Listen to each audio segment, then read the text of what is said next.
Shalom Bapak Ibu, Saudara semua.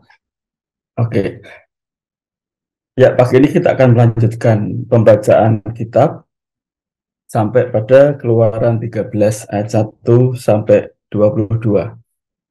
Keluaran 13 ayat 1 sampai 22, dipersilahkan. Keluaran 13. Berfirmanlah Tuhan kepada Musa, kuduskanlah bagiku semua anak sulung, semua yang lahir terdahulu dari kandungan pada orang Israel, baik pada manusia maupun pada hewan. Akulah yang punya mereka. Lalu berkatalah Musa kepada bangsa itu, peringatilah hari ini, sebab pada hari ini kamu keluar dari Mesir, dari rumah perbudakan. Karena dengan kekuatan tangannya, Tuhan telah membawa kamu keluar dari sana. Sebab itu tidak boleh dimakan sesuatu pun yang beracun. Hari ini kamu keluar dalam bulan Sabit. Apabila Tuhan telah membawa engkau ke negeri orang Kanaan, orang Amori, orang Lewi, dan orang Yebus, negeri yang telah dijanjikan dengan sumpah kepada nenek moyangmu untuk memberikannya kepadamu, suatu negeri yang berlimpah-limpah susu dan madunya. Maka engkau harus melakukan ibadah ini dalam bulan ini juga. Makanlah roti yang tidak berarti 7 hari lamanya, dan pada hari yang ketujuh akan diadakan hari raya bagi Tuhan. Roti yang tidak beragi haruslah dimakan selama 7 hari itu. Sesuatu pun yang beragi tidak boleh dilihat padamu, bahkan ragi tidak boleh dilihat padamu di seluruh daerahmu. Pada hari itu harus kau beritahukan kepada anakmu laki-laki, ibadah ini adalah karena mengingat apa yang dibuat Tuhan kepadaku pada waktu aku keluar dari Mesir. Hal itu bagimu harus menjadi tanda pada tanganmu dan menjadi peringatan di dahimu, supaya hukum Tuhan ada di bibirmu. Sebab dengan tangan yang kuat, Tuhan telah membawa engkau keluar dari Mesir. Haruslah kau pegang ketetapan ini pada waktunya yang sudah ditentukan dari tahun ke tahun. Apabila engkau telah dibawa Tuhan ke negeri orang Kanaan, seperti yang telah dijanjikannya dengan sumpah kepadamu dan kepada nenek moyangmu, dan negeri itu telah diberikannya kepadamu, maka haruslah kau persembahkan bagi Tuhan segala yang lahir terdahulu dari kandungan. Juga setiap kali ada hewan yang kau punyai beranak pertama kali, anak jantan yang sulung adalah bagi Tuhan. Tetapi setiap anak keledai yang lahir terdahulu, kau tebuslah dengan seekor domba. Atau, jika engkau tidak menebusnya, engkau harus mematahkan batang lehernya. Tetapi mengenai manusia, setiap anak sulung di antara anak-anakmu lelaki, haruslah kau tebus. Dan apabila anakmu akan bertanya kepadamu di kemudian hari, apakah artinya itu? Maka haruslah engkau berkata kepadanya, dengan kekuatan tangannya, Tuhan telah membawa kita keluar dari Mesir, dari rumah perbudakan. Sebab ketika Firaun dengan tegar menolak untuk membiarkan kita pergi, maka Tuhan membunuh semua anak sulung di tanah Mesir, dari anak sulung manusia sampai anak sulung hewan. Itulah sebabnya, maka aku biasa mempersembahkan kepada Tuhan segala binatang jantan yang lahir terdahulu dari kandungan, sedang semua anak sulung di antara anak-anakku lelaki kutebus. Hal itu harus menjadi tanda pada tanganmu dan menjadi lambang di dahimu. Sebab dengan kekuatan tangannya Tuhan membawa kita keluar dari Mesir. Setelah Fir'aun membiarkan bangsa itu pergi, Allah tidak menuntun mereka melalui jalan ke negeri orang Filistin, walaupun jalan ini yang paling dekat. Sebab firman Allah, jangan-jangan bangsa itu menyesal apabila mereka menghadapi peperangan, sehingga mereka kembali ke Mesir. Tetapi Allah menuntun bangsa itu berputar melalui jalan di padang gurun menuju ke Laut Teberau. Dengan siap sedia berperang berjalanlah orang Israel dari tanah Mesir. Musa membawa tulang-tulang Yusuf, sebab tadinya Yusuf telah menyuruh anak-anak Israel bersumpah dengan sungguh-sungguh, Allah tentu akan mengindahkan kamu, maka kamu harus membawa tulang-tulangku dari sini. Demikianlah mereka berangkat dari Sukot dan berkemah di Etam, di tepi padang gurun.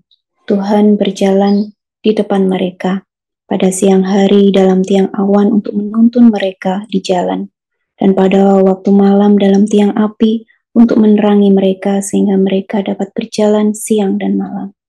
Dengan tidak beralih, tiang awan itu tetap ada pada siang hari dan tiang api pada waktu malam di depan bangsa itu.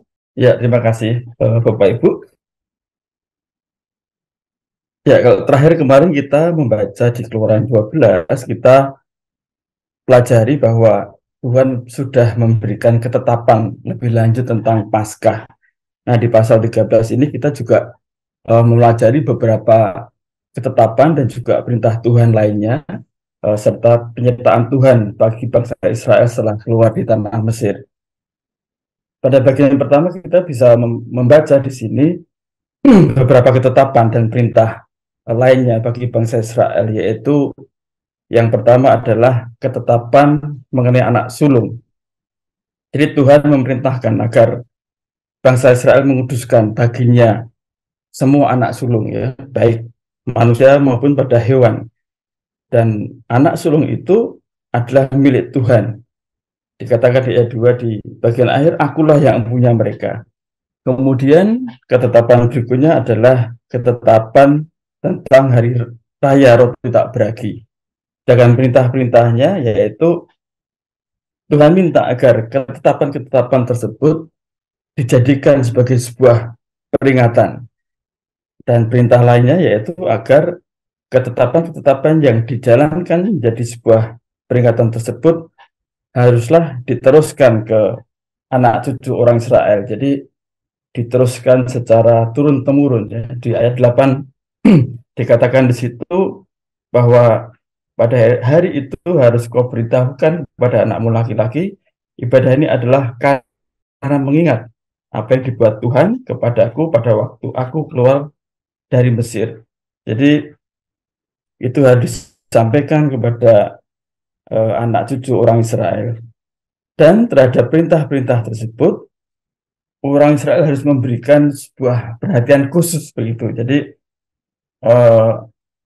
benar-benar diperhatikan. Itu harus menjadi sebuah tanda di tangan dan juga menjadi lambang di dahi mereka. Disebutkan sampai 2 kali dalam bagian ini, yaitu di ayat 9 dan juga ayat 16.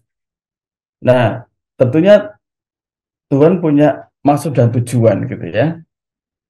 Mengapa Tuhan memberikan ketetapan dan perintah-perintah tersebut? Kalau kita baca di ayat 3 dan juga ayat 8 tadi, itu adalah untuk mengingat apa yang dilakukan Tuhan waktu membawa Israel keluar dari tanah Mesir. Jadi kita melihat saat Tuhan memberikan tulah ke-10 kepada bangsa Mesir, Tuhanlah yang melindungi anak sulung orang Israel dan juga anak sulung ternaknya. Jadi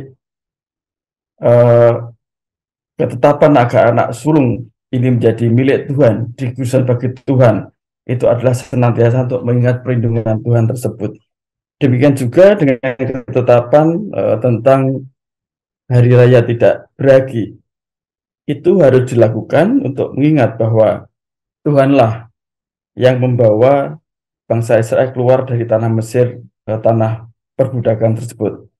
Jadi kita melihat bahwa dalam mengingat pertolongan Tuhan tersebut, bangsa Israel tidak hanya harus mengingat dalam bentuk ingatan, dalam bentuk cerita, dalam bentuk kisah begitu, tetapi mereka cara mengingatnya itu harus dengan dalam bentuk tindakan yang nyata, yang dalam bentuk praktek dalam kehidupannya, dan itu dilakukan terus dari tahun ke tahun, dari generasi ke generasi. Jadi itu suatu bentuk penegasan bahwa apa yang dilakukan Tuhan tersebut begitu penting dan harus dicamkan, harus diingat, terus dilakukan oleh bangsa Israel. Jadi tindakan nyata atas ketetapan dan perintah Tuhan tersebut harus dilakukan, harus diberikan perhatian khusus. Jadi kita bisa melihat sekarang, Bapak Ibu, kalau kita melihat orang penganut Yahudi yang taat sekali itu sampai saat ini mereka meletakkan kotak kecil di dahi dan di tangannya gitu ya. Jadi kotak itu berisi nats Alkitab gitu ya, yang disebut tefillin, itu dipraktekkan sampai sekarang oleh penganut Yahudi yang taat.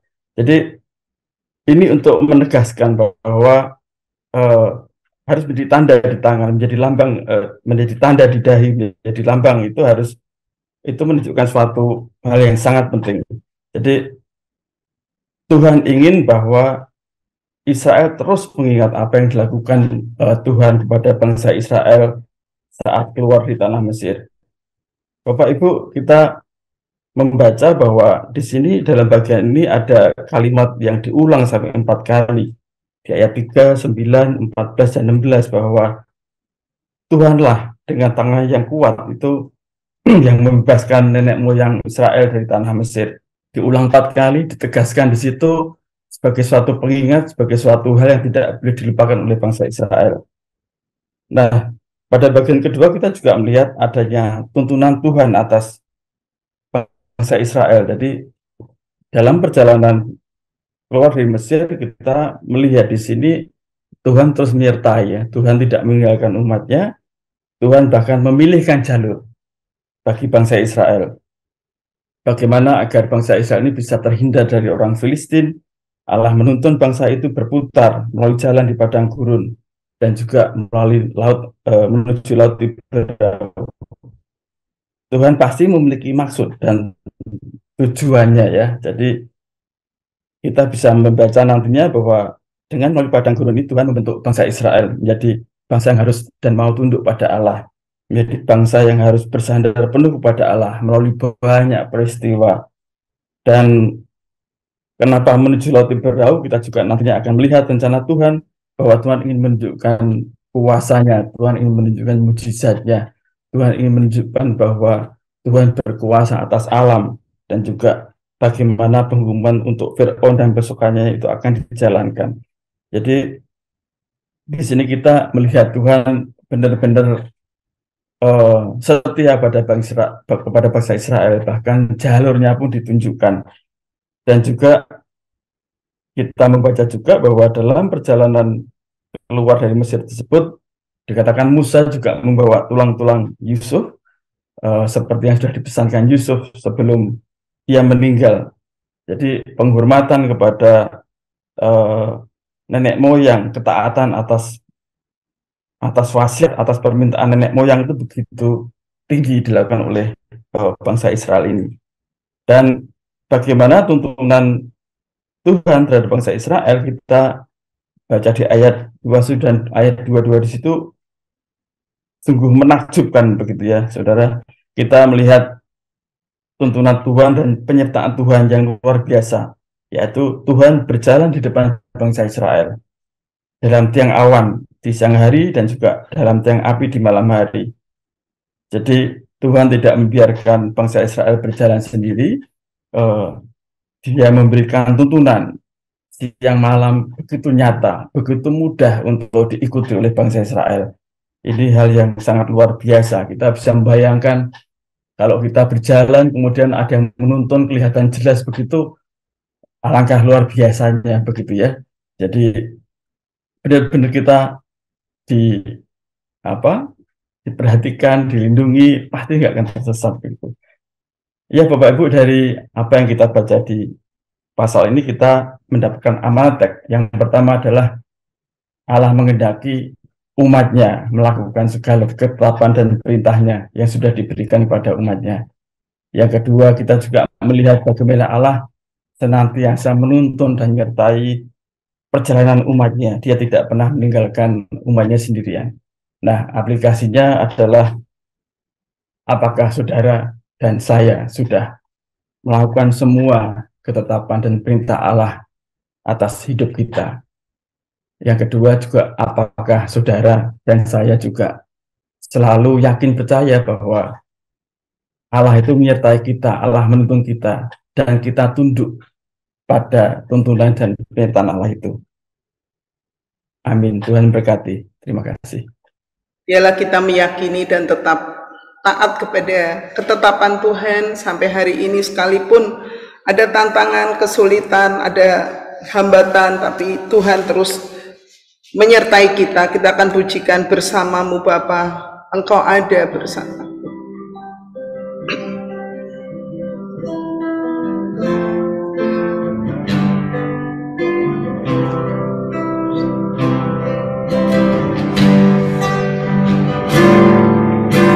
Engkau ada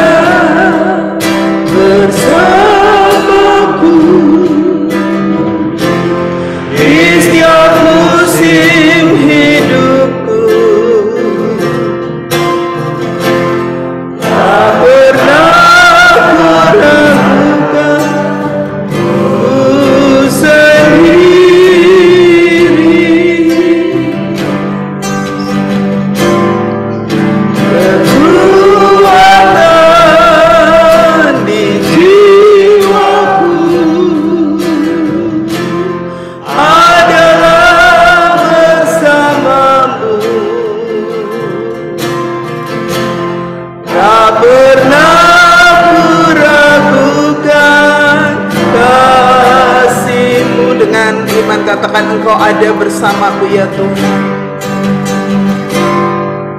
Engkau ada bersamaku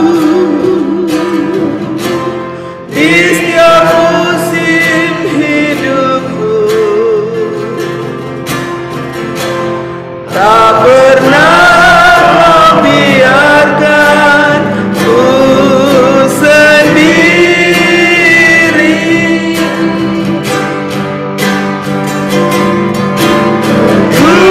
Kekuatan di jiwaku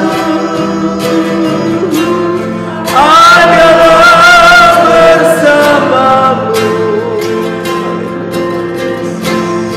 tak pernah ku ragukan kasih-Mu. Mari dengan iman katakan bersamamu Bapa, bersamamu Bapa, ku lewati semua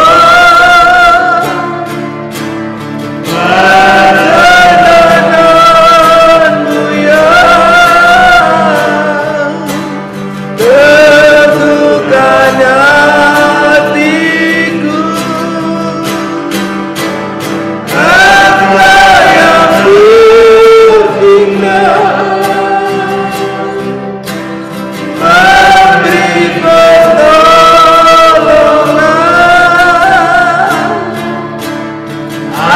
anugerah-Mu besar melimpah bagiku. Bersamamu, bersamamu Bapa,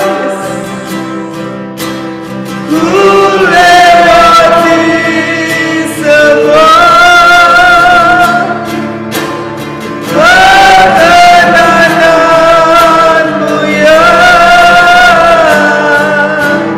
tentukan hatiku.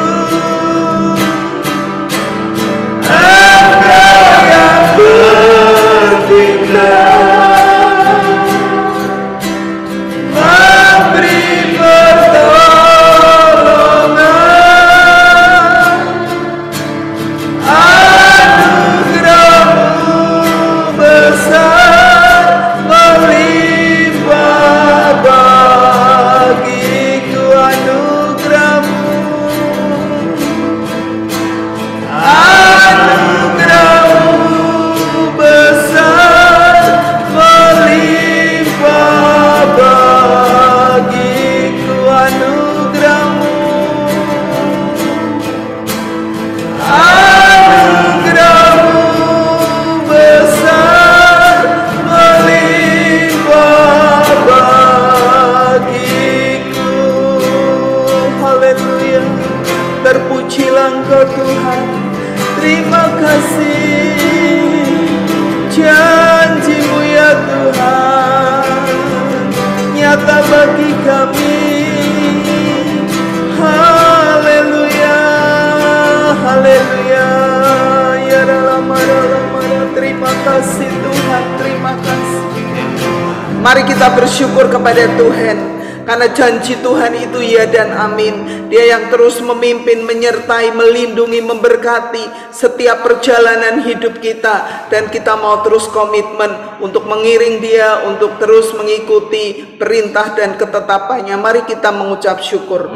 Bapa Surgawi, aku bersyukur Tuhan, setiap janji-Mu bukan kepada bangsa Israel saja, tetapi Tuhan, janji Tuhan buat kami semua Israel rohani yang sudah diselamatkan. Engkau juga akan menyertai kami dengan tiang awan. Dan Tuhan, kami mengucap syukur Tuhan yang terus menuntun kami supaya kami terus hidup di dalam ketetapan Tuhan. Kami percaya bahwa tiang awan menuntun kami pada waktu siang dan malam Tuhan, untuk menerangi kami Tuhan, supaya kehidupan kami senantiasa ada di dalam terang-Mu.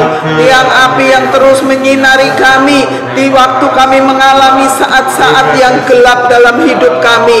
saat-saat yang kelam Tuhan. Kami percaya janji-Mu ya dan amin. Kami bersyukur karena kami memiliki Allah yang hidup di dalam Yesus Kristus. Engkau membangkitkan semangat kami, Engkau memberikan kami kemenangan untuk kami terus beriman dan memandang kepada setiap janji Tuhan, melihat Tuhan dengan fokus iman kami. Terima kasih Tuhan, terima kasih. Di dalam nama-Mu kami berdoa, kami mengucap syukur. Terima kasih, terima kasih.